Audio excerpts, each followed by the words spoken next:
Bonjour à tous et merci d'être ici à cette AMA avec Cardashift sur le Zoom de Blockchain HEC. Donc, je suis Benoît Faro, je suis membre de l'association Blockchain HEC créée en 2017 par ceux qui aiment s'appeler les David au carré, donc David Servet du groupe Thales et David Princey de Binance, pour éduquer et partager les connaissances sur l'économie blockchain et crypto. Alors, très succinctement, je suis étudiant au programme Grande École à HEC en première année. J'aimerais m'orienter vers la finance et la data et c'est pour ça que j'apprécie beaucoup animer ces entretiens car ils me permettent de bien me cerner les enjeux de la blockchain et ses applications en même temps que vous qui nous écoutez aujourd'hui grâce aux interventions des acteurs de l'écosystème de la blockchain dont nous avons aujourd'hui 3 fiers représentants. Donc, j'animerai cette conférence en compagnie d'Éric Olombel, que je laisse se présenter rapidement. Oui, merci Benoît. Donc, bonjour à tous. Moi, c'est Éric Olombel. Je suis actuellement en Executive Master à HEC en innovation. J'ai passé 15 ans en finance de marché, la Société Générale dans la banque d'investissement entre Paris et New York. Et maintenant, je suis pour l'instant Business Angel et je m'intéresse à pas mal de projets, dont notamment ceux sur la blockchain. Et j'ai rencontré David qui m'a gentiment introduit dans la famille de la blockchain, et donc je suis ravi de co-animer aujourd'hui cette présentation. Merci beaucoup, Eric. Alors, j'aimerais d'abord remercier nos partenaires, Nomadic Labs, Tezos, Paul Dacote, PwC, HEC Paris et HEC Alumni, bien sûr, et bien d'autres pour leur soutien dans l'organisation de ces conférences. Je rappelle, pour finir, que nous avons 2 conférences par semaine et que nous aurons aussi 4 grands événements physiques cette année. Donc, en mars sur les NFT, en octobre sur la Green Blockchain, en décembre sur la DeFi et en mai sur les DAO. Donc, nous avons déjà fait une présentation du projet Cardashift il y a 2 semaines, qui est d'ailleurs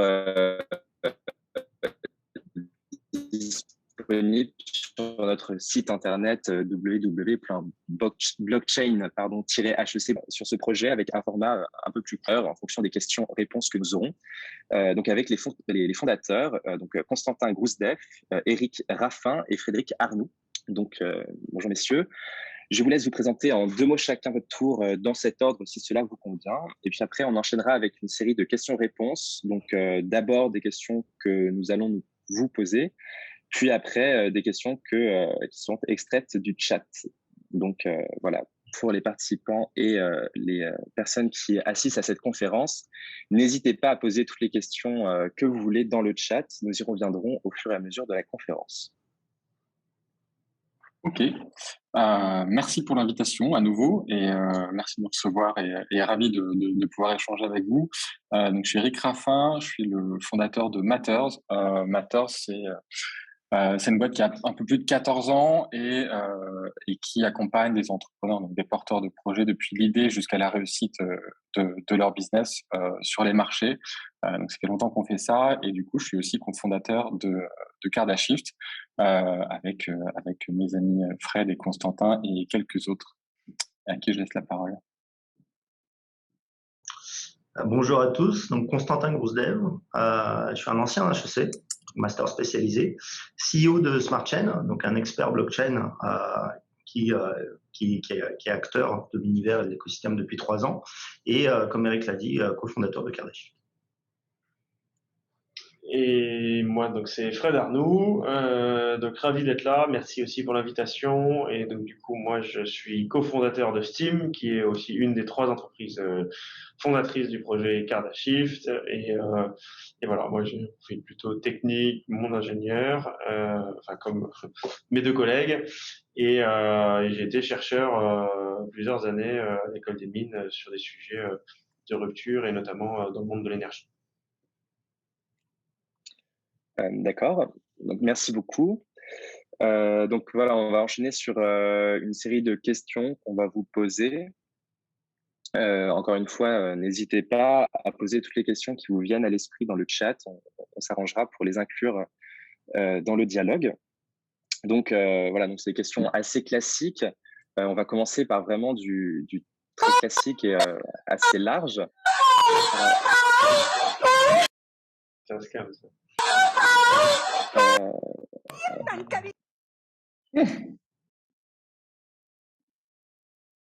Alors, je vais retirer ça. Vamos a leerles el pequeño delfín que hacía.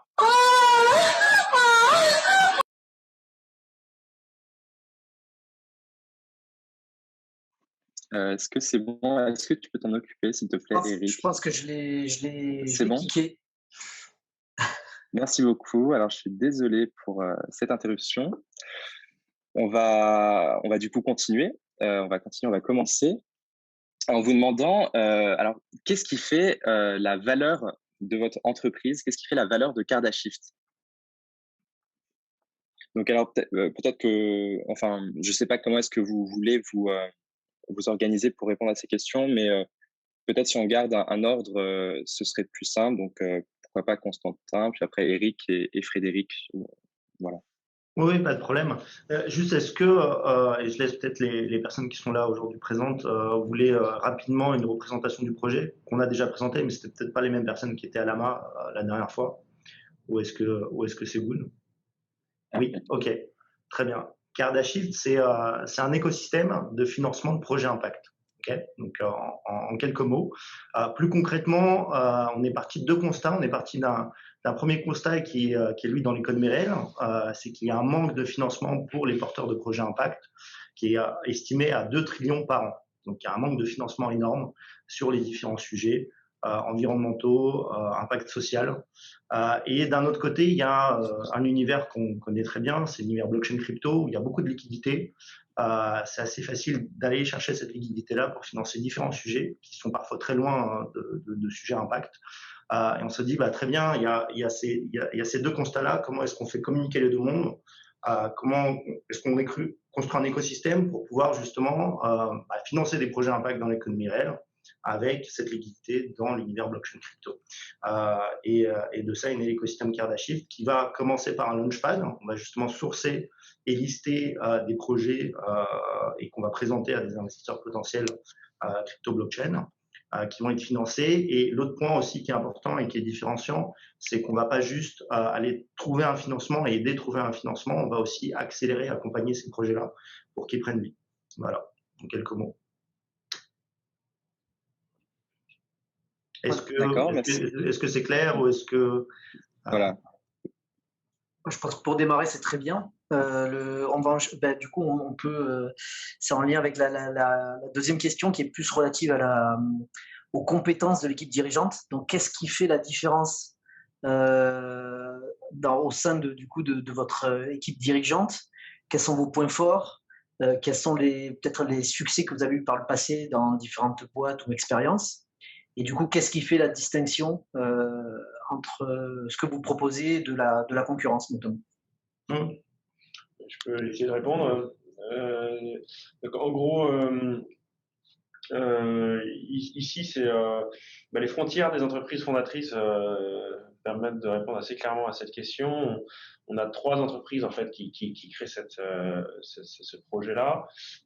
Matters, qui a été fondé par Eric, qui elle est spécialisée en fait dans le développement de produits, donc qui va de l'idée au produit sur le marché. Donc à ce titre, ils vont avoir une double expertise, compétence en fait sur le projet, à la fois pour le développement en fait des produits de notre écosystème, mais aussi pour les projets qui vont venir lever des fonds en fait sur notre plateforme, et d'être capable de les accompagner dans la montée en maturité de leur projet.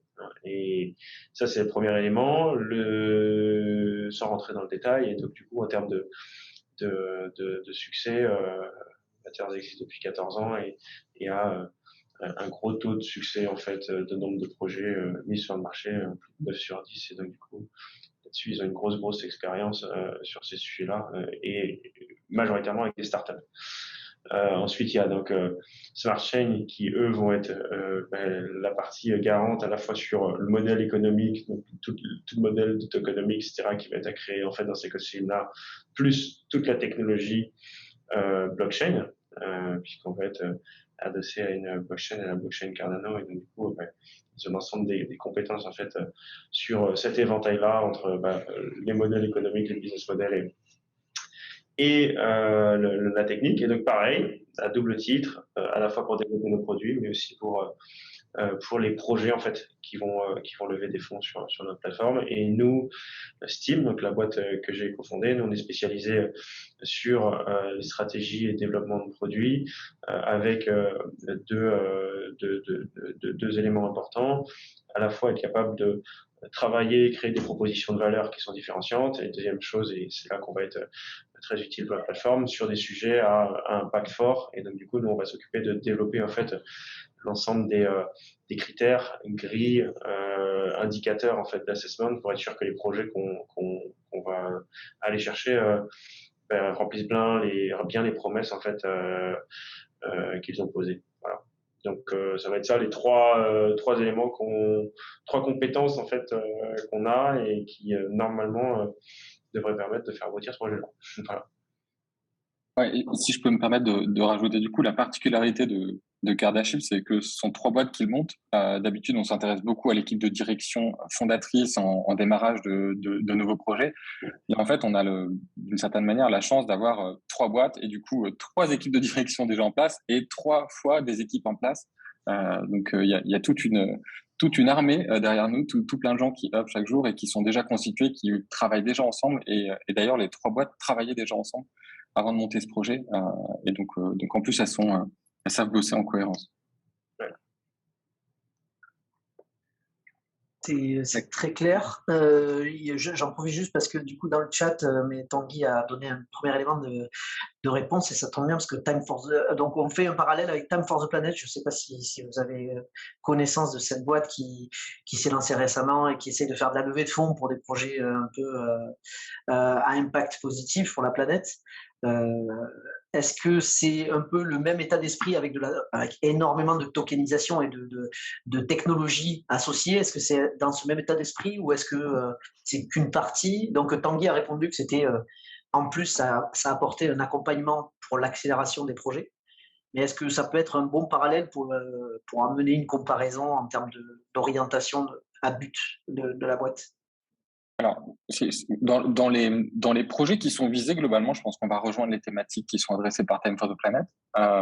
La manière d'y répondre n'est effectivement pas forcément la même. On offre un financement qui est non dilutif, qui est un peu particulier, et surtout, donc on va avoir à peu près la même chose sur la qualification des projets qui arrivent. Et donc on va certainement échanger, on échange déjà avec eux sur un certain nombre de sujets, et comme avec beaucoup d'autres acteurs de l'écosystème. Là, on se différencie fortement, c'est qu'on est là aussi pour accompagner avec des capacités très fortes en blockchain ou en développement plus traditionnel de start-up. Donc, notre idée, c'est pas juste de financer avec le booster de démarrage vraiment l'étincelle, c'est vraiment d'être là sur la durée jusqu'à l'accélération. Et du coup, de faire le relais après avec éventuellement des fonds à impact plus classiques qui n'interviennent pas aussi early stage.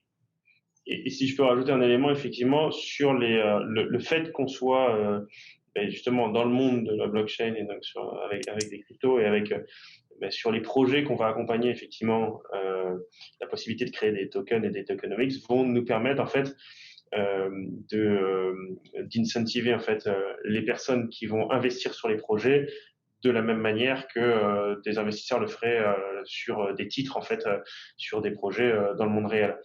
Et la différence, effectivement, sur un Time for the Planet, qui a son modèle, ressemblerait plus à un modèle de don qu'un modèle de titre. Et donc, du coup, effectivement, nous, on va se positionner un peu entre ces deux modèles, puisque, a priori, sur les premiers rounds, ce ne sera pas des titres, mais des tokens. Et là-dessus, en fait, ça nous permet de donner une grande créativité, en fait, sur ce que vont permettre comme retour sur investissement, en fait, ces tokens. Donc, on va vraiment pouvoir permettre de garantir des retours sur investissement aussi sur les projets en fait qui vont être posés sur la plateforme.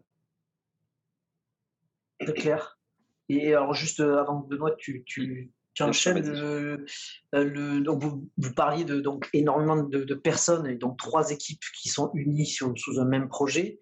Il y avait une question de Pascal qui demandait combien de personnes sont à temps plein sur Cardashift et non pas qu'une part de leur quotidien dédié au projet. Bonne question. C'est une très bonne question. Aujourd'hui, il y a 35 personnes qui sont sur Cardashift.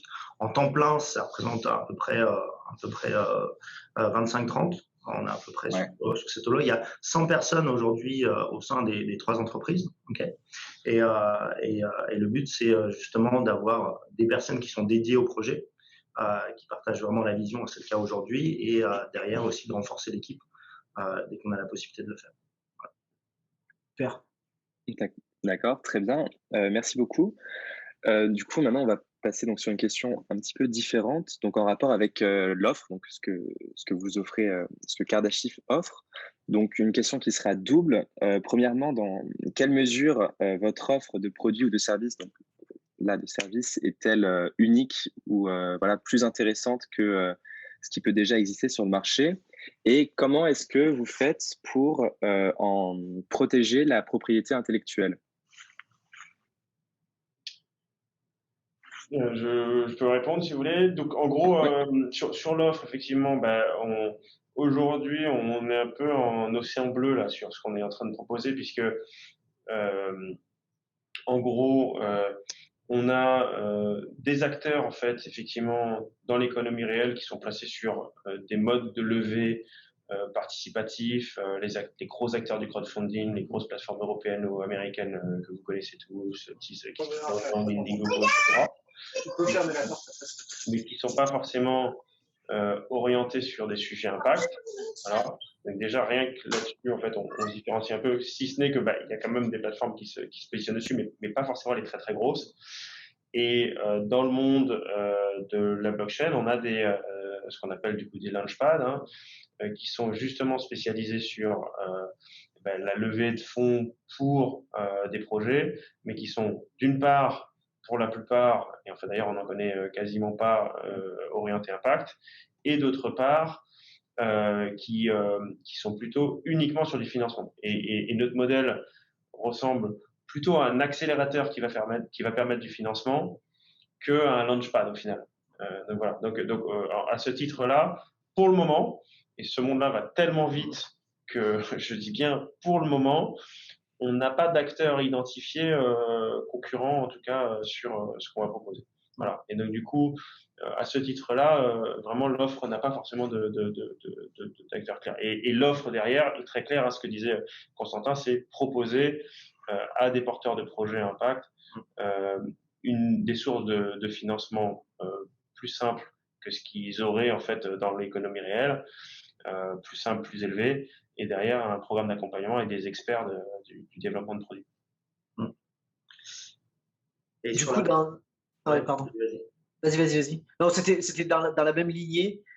Du coup, vu que tu parles de cette partie, c'est les personnes qui vont être sur ces projets-là en face.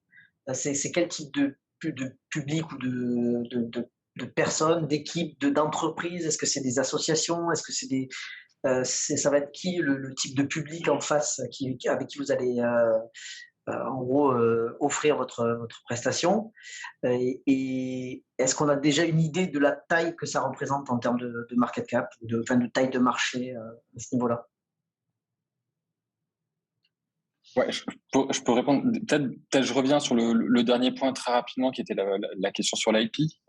L'IP à terme va être open sourcé. Donc on n'a pas d'intention de garder la propriété intellectuelle de ce qu'on développe. L'idée c'est plutôt à terme de le fournir à la communauté pour participer à sa croissance et à son développement. Après, ta deuxième question, si tu peux la répéter et la préciser. Ouais, donc ça, en gros, je pense que c'est pour apporter un peu de clarté sur quels seront les acteurs. Alors, dans la question, c'était le public, mais quels seront le type de personnes ou de sociétés qui seront en face, avec qui vous allez proposer des projets, comment vous allez décider si le projet va être accepté ou pas, voilà, ce type de détails dans l'offre. Ok. Bah, les types de projets de personnes qu'on va accepter, je pense qu'on n'a pas trop de limitations particulières là-dessus. Les vrais deux éléments qu'on va regarder, c'est la capacité à générer vraiment de l'impact. Et ça, c'est plutôt du coup les équipes de Steam qui œuvrent à essayer de déterminer quels sont les bons frameworks, les bons assessments pour regarder ça. Et de l'autre côté, c'est aussi la viabilité de ces business-là ou de ces initiatives. Et là, du coup, c'est un peu plus l'expertise de Matters. Et peut-être le troisième axe qui est évidemment à noter, c'est la capacité à tokeniser ça, parce que c'est quand même des levées en token qui vont se faire. Donc ça, c'est ce qui va vraiment caractériser les personnes qui vont rentrer. Après, sur le processus de sélection, il y a encore pas mal de travaux qui sont à mener, mais globalement, on l'a un petit peu précisé déjà dans tous les documents qu'on a pu présenter. L'idée, c'est vraiment de faire un premier fil pour éviter d'abord tout ce qui peut être scam et demandes qui seraient pas du tout au niveau de qualité pour qu'on puisse le proposer à la communauté. Et ensuite, c'est la communauté qui détient des claps, qui va voter directement pour faire une réduction d'un certain nombre de projets qu'ils souhaitent que l'on accompagne. Et donc en fait, on a vraiment ces deux temps et en dernier lieu, on réintervient pour s'assurer qu'effectivement on peut vraiment l'accompagner et donc d'aller vraiment faire une due deal plus précise sur les quelques-uns qui auront été sélectionnés par la communauté. Donc on a vraiment une phase on déblaye, on peut s'assurer de présenter que des choses qui sont vraiment de qualité. Ensuite c'est ouvert à la communauté pour voter et ensuite ça repasse de notre côté pour des due deals beaucoup plus précises. Ok. Du coup, j'en profite parce que les questions fuient sur le chat, donc on fait la liaison tant que c'est frais. Donc là, déjà, il y a Antonin qui demande est-ce que les projets seront forcément d'une nature tech ou digitale? Je présume que non. Il n'y a pas du tout de. Donc, ça peut être purement écologique, ça peut être vraiment de tout. Alors, il y a Adrien qui est plutôt sur une approche de comprendre la logique financière, c'est-à-dire ce type de projet n'a pas souvent de dividendes associés, puisque c'est pas forcément des buts lucratifs. Donc, comment vous allez valoriser l'augmentation de la valeur des tokens, sachant qu'il n'y a pas de dividendes sur ce type de véhicule qui finance normalement des projets de tel type. Donc, c'est quoi en gros, là, c'est plus sur le business model même. C'est une très bonne question. En fait, ça va dépendre du projet, ça va dépendre du cas d'usage. Et comme le disait Eric, effectivement, les projets, il faut qu'il y ait une tokenisation qui soit pertinente. Okay, et donc, nous, on a une expertise, notamment côté Smart Chain, sur la tokenomics pour créer justement un token qui va avoir une utilité dans un écosystème donné. Donc, ça va dépendre du projet et qui va avoir de la pression à l'achat, de la valorisation à terme. Ça peut être des liens directement avec le chiffre d'affaires généré, avec une partie du chiffre d'affaires qui peut faire du buyback sur le marché, du token du projet. Ça peut être des mécanismes DeFi, comme du staking, comme du liquidity mining. Ça peut être des leviers de financement qui sont très différents que vous connaissez pour ceux qui sont dans l'écosystème crypto-blockchain. Et donc là, on a la compétence. Après, concrètement, il faut prendre un projet en particulier. Il faut prendre l'enjeu qui est adressé, l'utilité du token, et nous, on saura faire en sorte que le token ait un mécanisme déflationniste, par exemple, supply fini ou infini, et qui se valorisera dans le temps. Donc c'est top parce que ça répond à Estelle qui demandait comment vous allez proposer à vos clients de participer. Donc là, tu as parlé de stacking ou donc noter le FCFS. Donc ça, c'est des possibilités toujours qui sont à étudier en fonction des projets qui sont derrière. C'est ça, exactement. Ça peut être une IDO, donc ça peut être effectivement via une ISO. Donc, super. Donc, et donc j'ai une autre question sur les pays que vous allez utiliser pour voir que en gros les projets que vous financez ont de l'impact derrière. Est-ce que ça c'est déjà une question que vous avez déjà analysée ou c'est pas forcément encore tranché peut-être? Alors, ouais, je vais répondre. En gros, donc ça c'est un élément qu'on travaille et dont en fait effectivement on va approfondir un certain nombre de choses là sur les semaines, les mois qui viennent. Mais en gros, ce qu'on a là déjà sorti et que vous pouvez voir en fait dans notre white paper ou dans même des papiers qu'on a sortis sur Medium, c'est la philosophie qu'on va avoir effectivement sur les critères de sélection pour mesurer l'impact. Les premières grilles qui vont être utilisées avec les premiers critères, qui sont notamment inspirés en fait des plus gros standards sur ce sujet-là, mais extrêmement simplifiés pour que ça puisse être décentralisé et communautaire. Hein. Il fallait éviter de faire une usine à gaz si on veut qu'un terme soit décentralisé.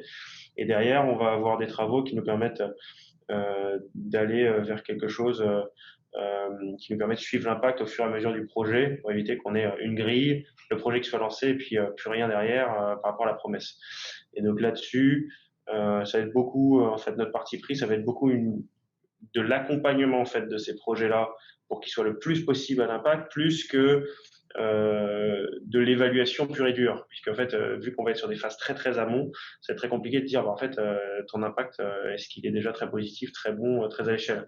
L'idée sera plus d'avoir une posture de design de l'impact que de l'assess de l'impact en fait dans ces phases amont pour bien accompagner le projet. Voilà. Et ça, c'est une philosophie qui est aussi, ça paraît très simple, dit comme ça, mais c'est assez nouveau en fait, de prendre comme ça dans le monde de l'impact investing, donc vraiment sur comment je fais du impact design dès le début. Voilà. Surtout que si chaque projet est vraiment sur des thèmes totalement différents, chaque KPI va être ajusté en fonction du projet, je présume. C'est impossible de juger tous les projets sur une seule et même KPI. Donc. Alors ça, c'est une très bonne remarque. D'ailleurs, les équipes de Steam ont travaillé dessus. On voit Anaïs à l'écran là, qui a bossé dessus aussi. En gros, le sujet ici, ça va être effectivement pour chaque thématique. Hein, on a un certain nombre de thématiques qu'on va avoir, que vous pourrez trouver aussi dans notre white paper. On va avoir justement des experts qui vont être désignés pour être sûr effectivement que l'impact qui est mesuré est un impact fait avec les bonnes connaissances autour de la table. Voilà. Et effectivement, si on veut mesurer de l'impact pour des nouveaux éléments sur de la finance à buts sociaux ou des éléments sur technique dans l'eau, effectivement, on voit bien que les critères et les experts vont être très différents. Donc, du coup, ça, on l'a bien pris en compte et ça va être fait dès les premières saisons. Ok, c'est très clair. Est-ce que, Benoît, tu veux faire les autres questions ou il y a d'autres questions sur le chat, mais qui ne sont pas tout à fait avec le produit, on pourrait les prendre après, donc comme tu veux. Ouais, on peut continuer, j'ai l'impression que c'est bien. Donc en fait c'était voilà une nouvelle question qui serait sur le paysage concurrentiel. Donc vous avez répondu en partie en disant qu'il y a peu de concurrence sur ce que vous faites exactement. Voilà, mais en fait ce serait plutôt sur les barrières à l'entrée d'un tel en fait, il n'y a pas de concurrents aujourd'hui, mais qu'est-ce qui pourrait empêcher des concurrents d'arriver sur votre marché plus tard, ou en tout cas de venir vous faire concurrence? Est-ce que l'emplacement que vous avez vous offre-t-il des avantages, des avantages concurrentiels aujourd'hui? Ouais, je vais répondre du coup. Donc, effectivement, les concurrents, on les citait un petit peu tout à l'heure pour les remettre dans le décor.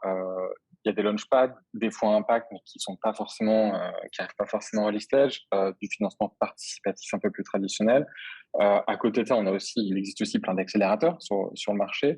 Je pense qu'aujourd'hui, ce qui fait un peu la spécificité, c'est d'avoir ces deux mondes qui sont réunis, c'est de l'accélération et du financement, et l'accès du financement en particulier crypto et à de l'accompagnement à la fois sur du business tech en partie, mais pas que traditionnel, et crypto.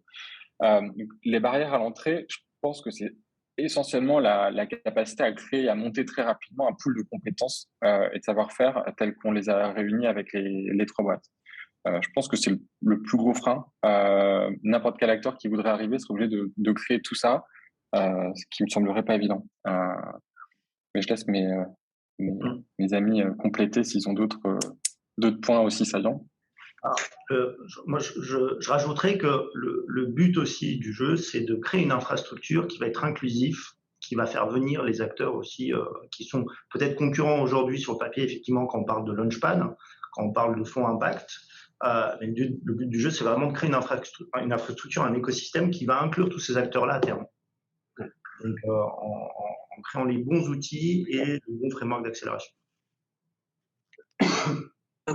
Pour essayer de donner un peu d'exemples concrets, je pense pour toutes les personnes qui sont connectées, qui ne connaissent pas forcément encore tout l'historique de Cardashift. Si on prend un projet, donc votre offre est mondiale, ne se limite pas du tout à la France.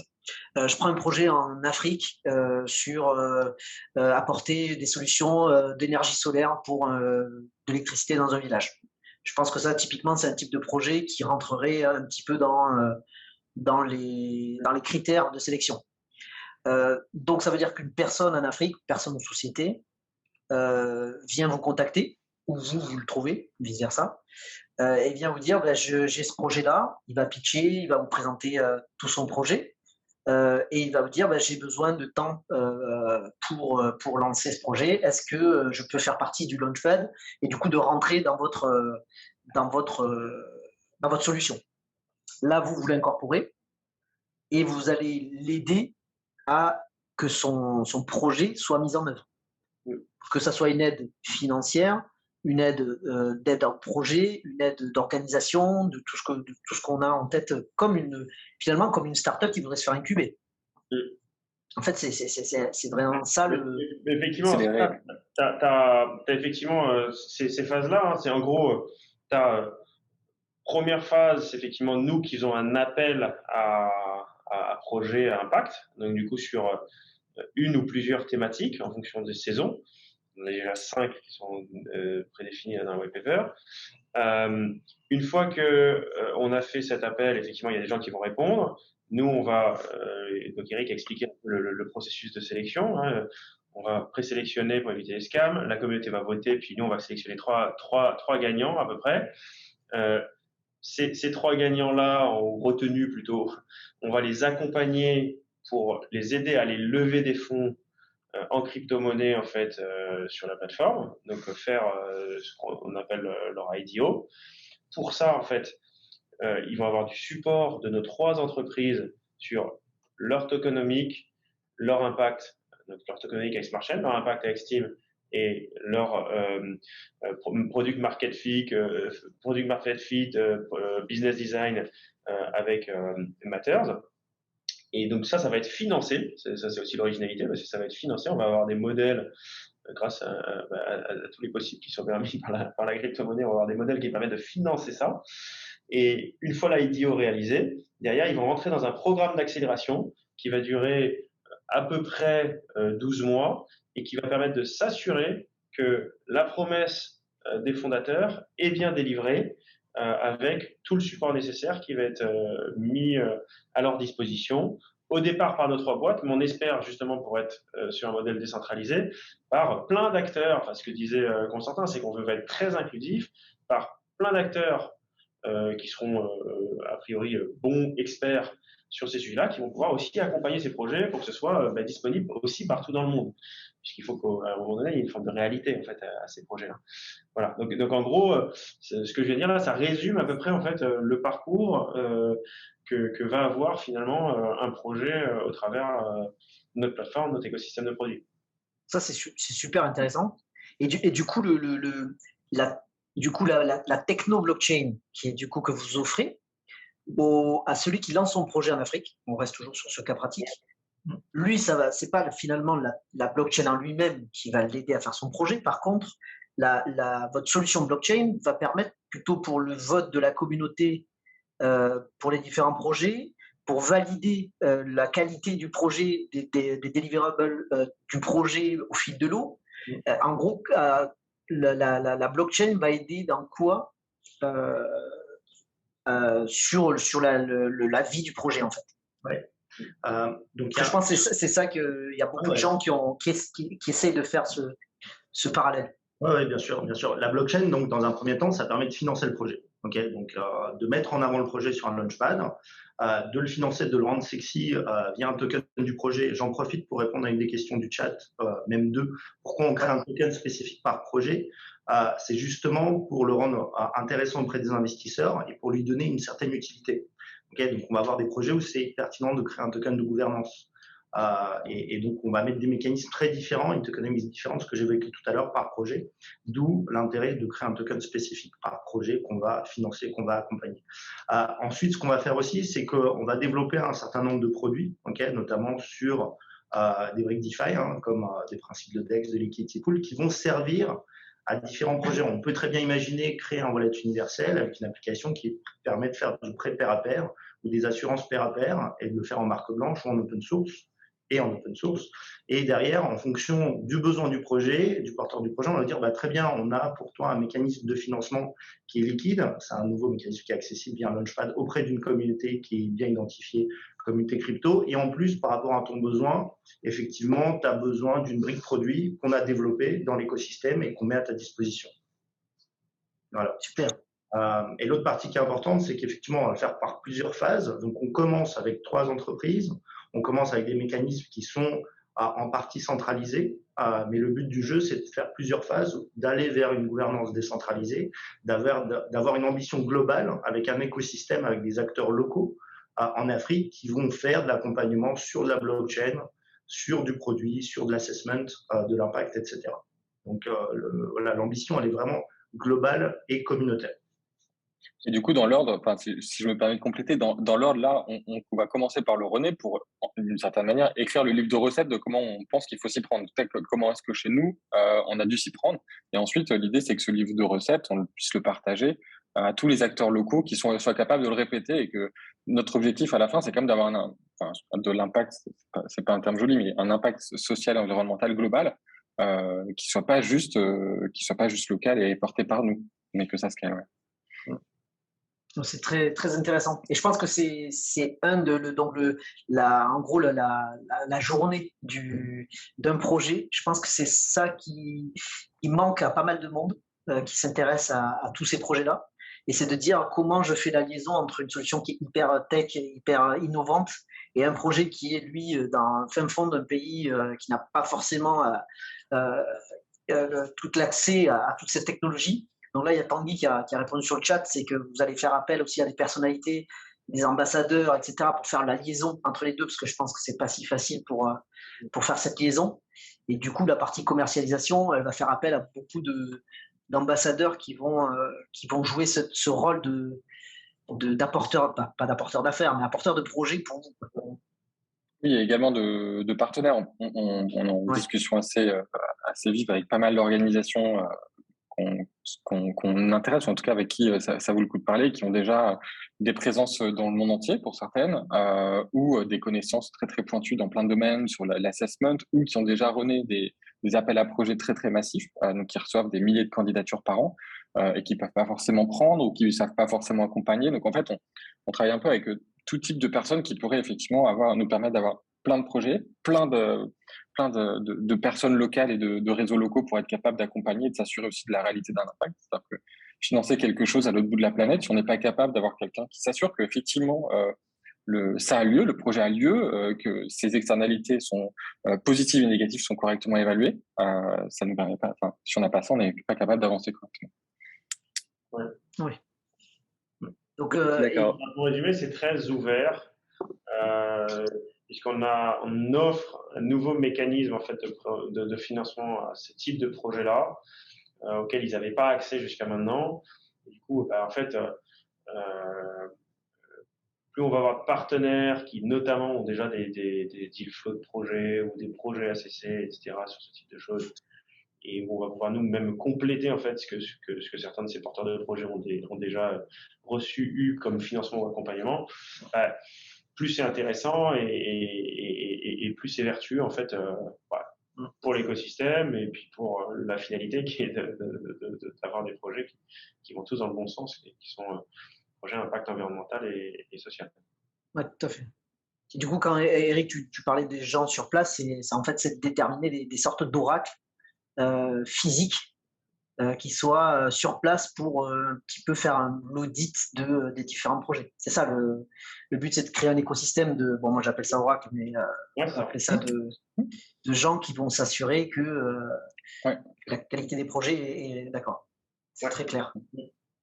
Il y a eu plusieurs questions sur Cardano. Donc, ouais, justement, au moins ça sera fait parce qu'on en avait parlé la dernière fois, mais autant le refaire.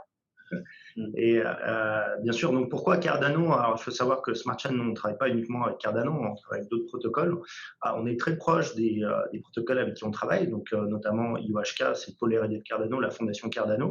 On a naturellement choisi ce protocole d'infrastructure parce que la vision est complètement alignée. Donc, c'est vraiment, dont le fondateur, Charles Hoskinson, est vraiment orienté sur la blockchain for good et de la blockchain impact. Ils opèrent énormément en Afrique, donc, et on a déjà réalisé plusieurs projets impact, où on travaille sur plusieurs projets impact avec eux. De plus, c'est une blockchain qui est en train d'arriver à maturité maintenant, donc le time to market est bon, donc l'écosystème Cardano est en train de se déployer. Donc voilà. Ça, c'est les 2 raisons principales. Les projets qu'on va accompagner ne sont pas obligatoirement réalisés sur Cardano. Voilà, ça, c'était une autre question. Et j'ai vu qu'Anaïs venait d'y répondre. Donc voilà. Et c'est une blockchain à titre technique aussi, a vraiment vocation à aller, alors comme beaucoup, mais elle plus fortement que les autres, réduire son empreinte environnementale sur l'infrastructure elle-même. Et donc, du coup, on ne pouvait pas ne pas être avec, en tout cas, une technologie, une infra qui est alignée avec ça. Ça, justement, c'était une question qui revenait, enfin, par rapport aux gens avec qui j'avais pu en parler. C'était, en fait, concrètement, vous dites que vous réduisez l'impact environnemental de la blockchain qui est assez critiqué, enfin, du concept de blockchain qui est assez critiqué pour son impact environnemental. Et très concrètement, qu'est-ce qui est, en fait, fait davantage chez Cardano pour réduire cet impact environnemental? Alors, c'est pas nous qui réduisons l'impact environnemental, hein, c'est pas Cardashift, c'est la blockchain d'infrastructure Cardano. Oui. Il y a des spécificités, notamment par rapport à des blockchains comme Bitcoin, en fait, où c'est le mécanisme en fait de validation des blocs qui fait que d'un côté c'est une compétition et donc c'est voilà, c'est une course à l'armement énergétique et consommation énergétique, et de l'autre côté c'est un algorithme de validation qui est beaucoup plus démocratique, disons-le comme ça, et qui consomme beaucoup moins d'énergie en fait. Donc c'est pas une compétition, c'est plutôt une collaboration où il y a une répartition qui est beaucoup plus logique et qui est beaucoup moins consommatrice d'énergie. D'accord. Et il y a une autre question. Il y a 2 questions sur le clap.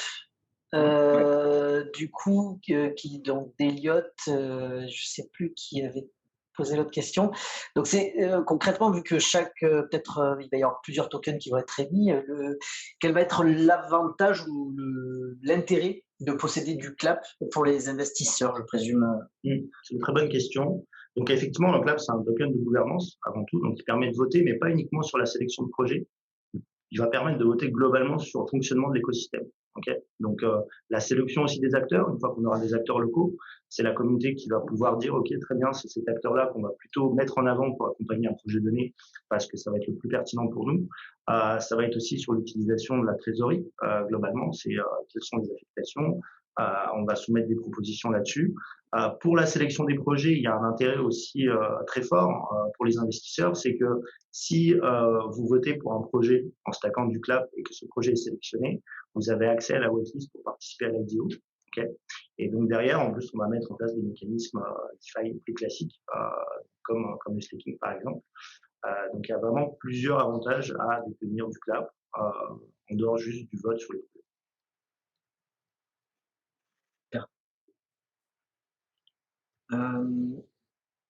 Du coup, il y avait aussi une question sur ce qu'on venait de dire sur les avantages de Cardano par rapport à leur mindset aussi de réduction de l'empreinte carbone, ce qui était en ligne avec tout ce que vous faites. Donc ça, c'était top. Effectivement, c'est qui rappelle que Tezos aussi est dans cet esprit-là. Est-ce que Tezos a été un des peut-être partenaires en discussion qui a eu lieu et au final ça a été tranché sur Cardano parce qu'il fallait bien prendre une décision, ou est-ce que Tezos n'a pas été mis est-ce qu'il y a un autre inconvénient avec la blockchain Tezos ou pas? Il n'y a pas d'inconvénient avec la blockchain Tezos, on les connaît bien, on connaît bien Nomadic Labs, qui est le pôle R&D de Tezos.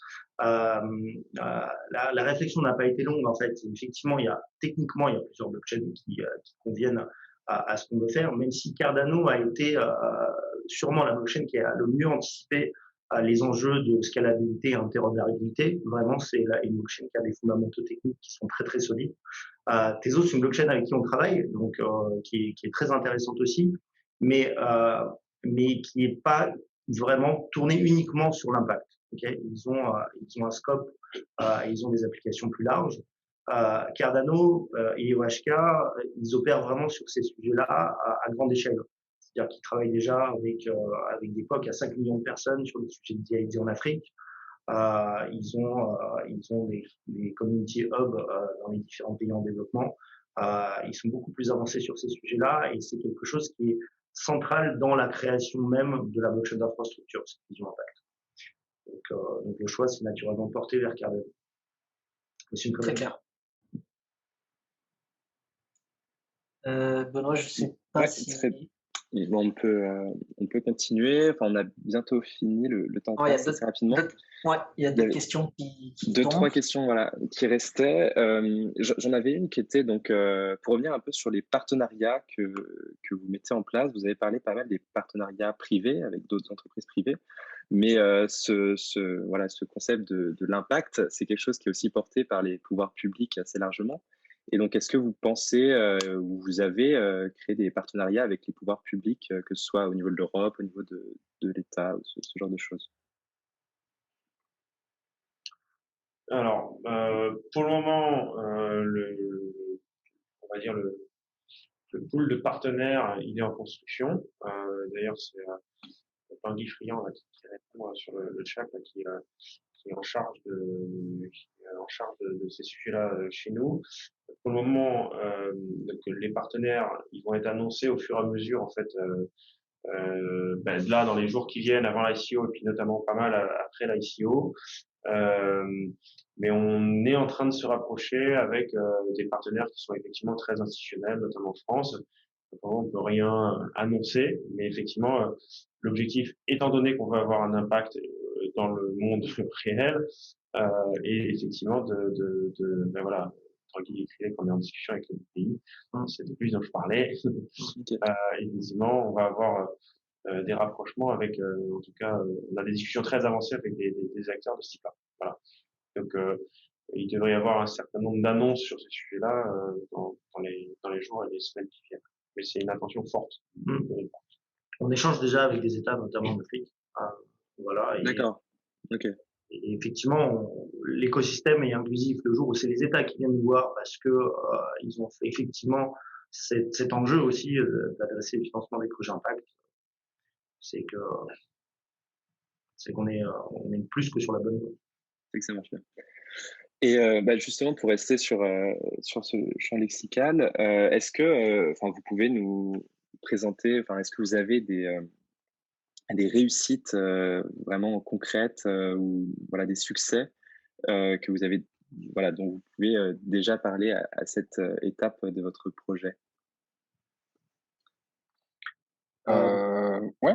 Oui, nos succès aujourd'hui, alors on est assez naissant, donc je pense que le premier succès qu'on peut citer, c'est la réussite de notre private qui a été très très bien souscrite et dans un délai record, qui nous permet du coup d'avoir les moyens de commencer vraiment cette aventure et de mettre autant de personnes à bosser, à réussir et à se lancer. Le deuxième élément de succès et réussite du moment, c'est l'adhésion d'une communauté qui est très très rapide. Donc là, on a pas mal de gens qui travaillent, en particulier Sébastien Sikors qui est chez nous, mais on a vraiment aujourd'hui une communauté qui prend forme et qui est grandissante et c'est déjà un premier succès que de voir qu'on est aussi bien backé par autant de gens.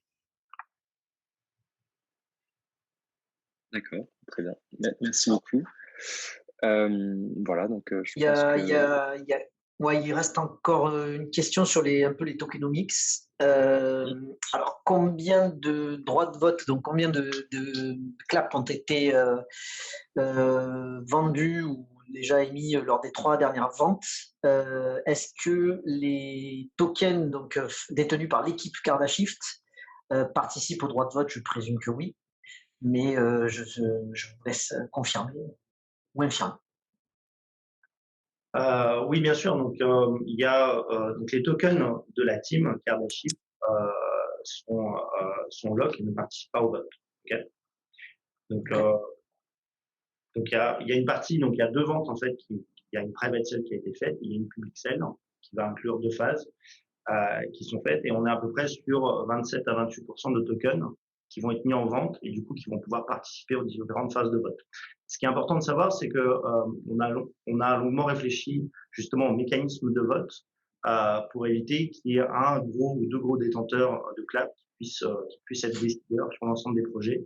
Et donc on a un double critère qui est le nombre d'adresses vote et le nombre effectivement de clap qui sont soumis au vote. Et donc la combinaison des deux fait que justement on évite d'avoir un effet où plusieurs baleines puissent décider de mettre en avant un projet ou un autre. D'accord. Donc le seul risque, si je peux te dire, c'est s'il y a du multi-adresse qui se crée. Multi-adresse qui split les claps dans différentes adresses. Mais bon, ça c'est un risque qui est valable pour toutes les blockchains dans ce style-là. Mais pas que les blockchains, dans d'autres marchés également. Ouais. Et d'accord, donc à minima, c'est nombre d'adresses et croix-clap. Ok. Je pense que ça répondait à la question de François. Ouais. Je suis en train de remonter pour voir s'il y a des questions qui n'ont pas été adressées pour l'instant. Je pense qu'on a répondu à la plupart, en tout cas. Tanguy a été déchaîné avec Anaïs aussi sur la fusée sur le chat. Oui. Ils sont en feu.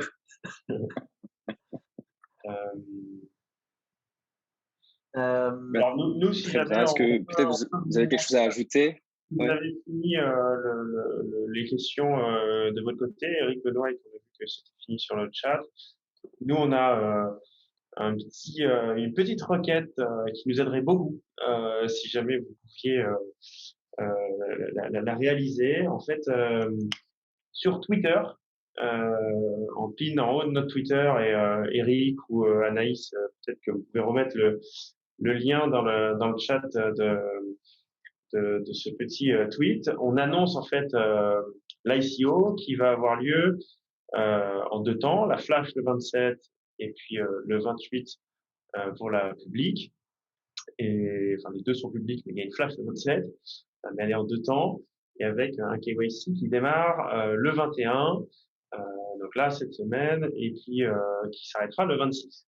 Toutes les informations sont dans ce tweet-là et on vous serait très reconnaissant si là maintenant, tout de suite là, vous pourriez prendre 20 secondes, aller sur Twitter et retweeter le lien qu'on vient de vous mettre, que Eric vient de vous mettre dans le chat et qui est exactement le tweet qu'on aimerait vous demander de retweeter. Ça, voilà, ça serait hyper intéressant pour nous et grande valeur. Donc voilà, si vous pouvez tous prendre là 2 minutes. Tous ceux qui vont retweet, vous recevrez un clap directement sur votre adresse. Non, mais par contre, effectivement, donc c'est très ouvert, hein, donc c'est-à-dire que si vous pouvez en parler, parlez-en à vos proches, tweetez-le, relikez notre tweet, rejoignez-nous. Anaïs vous a mis notre Twitter, notre Discord, etc. Rejoignez-nous. Et ça peut être intéressant. Alors oui, si vous pouvez nous mettre un petit don, un petit plus quand c'est fait, là, sur le tweet, ce serait hyper cool. Et c'est le tweet que Eric a mis, qu'il faut retweeter. Voilà. Ouais, il y a encore, comme tu veux, Eric, sinon il y a 2 questions, comme tu veux, si tu veux clôturer. Pendant que ça retweet, on peut répondre aux questions. Ouais. Si ça te va. Alors, c'est combien, pour l'instant, de projets à la louche, je pense, ont été apportés, mais c'est, comme on disait, c'est récent, donc je pense que le rythme va accélérer. Donc, combien il y en a aujourd'hui? Ça peut être intéressant. Et donc, il me semble qu'Anaïs a répondu que c'est chaque quarter, vous allez faire un refresh des projets. Anaïs, tu confirmes? Mais oui, donc ça, c'est donc ça, c'est la première. Donc, combien de projets à peu près ont déjà été transmis?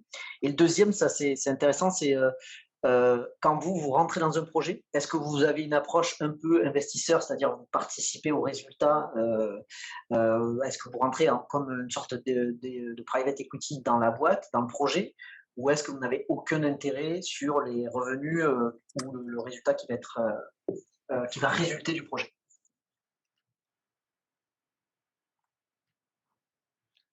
Alors, vous répondez ou je réponds, si vous voulez? Ou Eric, quand tu Oui, on peut répondre tous les deux. Oui, effectivement. Donc les projets qu'on va accompagner, ils sont liés et ils influent aussi sur la valorisation du cloud. Okay. Donc ça, c'est la première chose. Il y a des mécanismes de fees pour les investisseurs. Si c'est Forclab, par exemple, il y a pas de fees et il y a une partie des fees qui va servir aussi à racheter des tokens, à les burn, donc les tokens du projet cloud.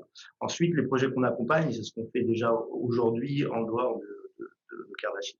Du côté Smart Chain, il y a la possibilité aussi, sur les projets dans lesquels on croit, et généralement c'est 100% du projet qu'on accompagne, d'investir personnellement.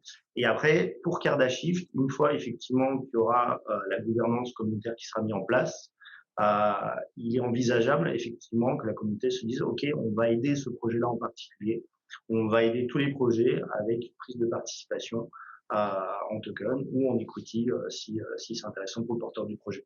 Donc c'est un vrai sujet qui est aussi en partie stratégique et qu'on veut rendre communautaire. Voilà. Ouais, et quant au nombre de projets, il y a Tanguy qui est parti en réponse du coup dessus. Effectivement, dans un pipe très serré, effectivement, on en a 5 solides sur une quinzaine qui ont déjà été un petit peu regardés à la loupe. On a plein de pools de partenaires qui nous ont déjà présenté des dizaines et des dizaines, voire qui nous proposent d'en recevoir des centaines ou milliers. On n'a pas encore mis nos efforts là-dessus. On est très concentré sur la réussite de l'ICO pour l'instant. Donc, on accepte plutôt ce qui nous vient directement et ce qui nous paraît intéressant. Mais c'est plutôt ce qui va se passer à partir du mois de février, je pense, d'aller ouvrir nos oreilles et nos yeux aux projets qui arrivent. Super. Peut-être juste, on en profite pour rappeler les dates. Je sais pas si ça a été précisé ou très clair pour tout le monde. Donc, le démarrage du KYC sera le 21, donc c'est vendredi. On a une flash qui se passera le 27 janvier et le 28, le début de la publique, de l'ICO. Donc, les dates à ne pas rater, les heures seront communiquées ultérieurement, évidemment. Donc voilà. Donc dès le 21, là, vous pouvez être au starting block pour le KYC, pour être prêt et que le 27, vous puissiez bénéficier de la flash. Et la flash, c'est intéressant d'y être puisque vous bénéficiez davantage sur le token. Voilà. Et dernière question qui va tomber, vu que ceux qui n'ont pas été réactifs lors de la première présentation Cardashift ont malheureusement subi la hausse de Cardano cette semaine. Est-ce que vous comptez... Donc la question, c'est est-ce que vous envisagez d'ajuster la conversion ADA-CLAP pour conserver l'objectif de 8 millions ou est-ce que c'est trop tard et il va falloir s'ajuster au cours de l'ADA? Le taux de conversion donc pour la flash, c'est un ADA égale 36 clap. Okay, et pour la publique qui va suivre juste après, c'est un ADA égale 30 clap. On va pas l'ajuster, quel que soit le cours de l'ADA. C'est-à-dire que là, effectivement, l'ADA est monté. Au moment de l'ICO, le 27, ça se trouve, ça sera beaucoup plus bas, on n'en sait rien, ou beaucoup plus haut. Et on a pris un parti pris, justement, où on fait une levée en ADA et on ne touchera pas à ce taux de conversion. À moins d'une catastrophe cataclysmique, effectivement, on n'a pas prévu de bouger. Désolé Maxence, il fallait la semaine dernière, il fallait tout donner. Mais Maxence, je te rassure, l'ADA en détenir et quel que soit le prix 1 ou 1,50 ou même 2 à long terme, c'est intéressant, surtout aussi dans la perspective de les faire travailler dans l'écosystème qui va se déployer prochainement. Voilà. Donc pour un trader, oui, c'est une grosse différence. 1,2 ou 1,5, c'est énorme. Voilà, pour investir sur des projets à moyen long terme, ça revient quasiment même parce que c'est quand même une blockchain avec des fondamentaux très solides et avec une vision à long moyen terme. Ok. Non, mais bien, pour le coup, c'était vraiment une question par rapport aux 8 millions que vous vouliez lever, parce que forcément, si le ADA monte, enfin le clap baisse entre guillemets, enfin vous comprenez le montant levé. C'était pas du tout un point de vue personnel sur les investissements en ADA, ça c'est bon et je les ai. C'était vraiment par rapport à l'équipe. Est-ce que en fait ça allait influer le montant que vous allez lever directement? Ok, très clair. Alors oui, bien sûr, et c'est pour ça qu'on a une personne qui est responsable dans l'équipe, justement de la gestion des devises et de ce qu'on en fait et ce qu'on convertit quand pour avoir. On est obligé de se protéger effectivement des fluctuations de marché à la hausse ou à la baisse, et donc pour préserver le montant qui sera levé. Et donc ça, ça doit nous être présenté d'ailleurs un premier jet plus détaillé demain, en l'occurrence. C'est ça. Le 8 millions ne bougera pas. Le nombre d'ADA levés ne bougera pas. Effectivement, l'équivalence en dollars bougera. Si c'est la hausse, ça nous donnera plus de possibilités pour accompagner plus de projets et scaler plus rapidement. Si c'est à la baisse, c'est quelque chose qu'on moniteur aussi. Donc, il faut qu'on ait les moyens de déployer et de développer le projet. On a effectivement une gestion des risques qui est liée à ça. Et donc c'est géré. En fait, voilà, on va lever en ADA. Donc après, tout dépend du moment où on reconvertit ces ADA en dollars.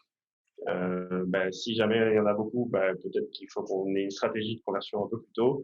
Enfin, si l'ADA est haut, si l'ADA est bas, on sera peut-être un peu plus avisé et malin de convertir petit à petit. Voilà. Ok. Bon. Très clair, merci beaucoup. Voilà. Je pense que Benoît, je pense qu'on a fait le tour de toutes les questions. On a été une bonne équipe là entre le chat, Anaïs, Tanguy, les orateurs. Ça a bien dépoté. Merci à vous. Oui, en effet. Et voilà, n'hésitez pas à relayer, nous suivre sur les réseaux sociaux. Anaïs a mis nos réseaux. Il y a toutes nos activités. L'équipe fait un travail de malade, là, jour et nuit en plus, et réellement sur ces sujets-là. Donc n'hésitez pas à suivre et voilà. Et retweetez l'ICO, partagez-la à des gens que vous connaissez qui pourraient être intéressés par ce projet. Et on vous remercie énormément si vous le faites. Merci. Si vous avez d'autres questions qui vous viennent par la suite, n'hésitez pas à venir sur Discord, les poser directement à l'équipe qui sera un plaisir de répondre. Et ils répondent très vite pour ceux qui sont déjà sur Discord. Ouais. Merci beaucoup à vous en tout cas. Merci beaucoup. Et Merci. voilà, n'oubliez pas que vous pouvez aussi accéder donc à cette conférence en replay ainsi que toutes les autres conférences sur le site de blockchain@HEC. Donc voilà, www.blockchain-hec.com. Donc on arrive à 19h. Donc merci beaucoup à tous les trois. Merci à Eric et du coup, une bonne soirée à tout le monde. Une bonne soirée. Bonne soirée. Merci, bye bye. Salut. Merci beaucoup. Salut.